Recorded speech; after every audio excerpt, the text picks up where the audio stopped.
કુંભણ ગામના પ્રખ્યાત કુંભણિયા બનાવવા માટે મેં અહીંયા લીલું લસણ લઈ લીધું છે, એની જોડે મેથી લઈ લીધી છે અને એની જોડે લીલા ધાણા પણ લઈ લીધા છે.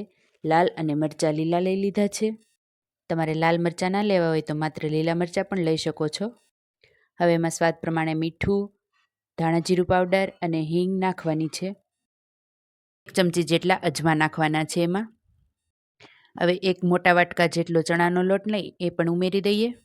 હવે થોડું થોડું પાણી ઉમેરતા જઈ અને ભજીયાનું હોય એવું મિશ્રણ આપણે તૈયાર કરી લઈએ. ચણાના લોટમાં હંમેશા થોડું થોડું કરીને જ પાણી ઉમેરવું જોઈએ.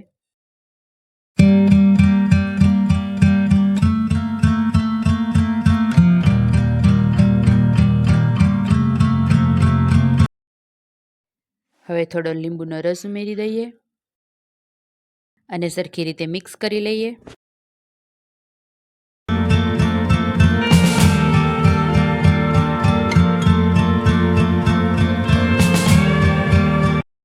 બધું મિશ્રણ તૈયાર થઈ જાય એટલે થોડો લોટ હાથમાં લઈ આ રીતે નીચે ભજીયા પાડી જવાના. જો સરખી રીતે પડતા હોય તો આપણો લોટ તૈયાર છે. કુંભણિયા પાડવા માટે થોડું મિશ્રણ હાથમાં લઈ અને આંગળીઓ વડે આ રીતે આપણે એને કુંભણિયા પાડવાના છે.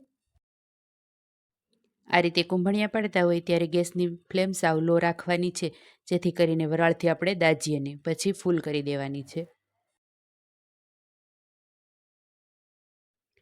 એક સાઈડ જ્યારે થોડા ગોલ્ડન બ્રાઉન થઈ જાય પછી આપણે એને પલટી લેવાના છે. આ રીતે ગોલ્ડન બ્રાઉન થાય એટલે આપણે કાઢી લેવાના છે. તો તૈયાર છે આપણા કુંભણિયા ભજીયા. કુંભણિયા ભજીયા આમલીની ખાટી મીઠી ચટણી સાથે ખાવાની ખૂબ મજા આવે છે.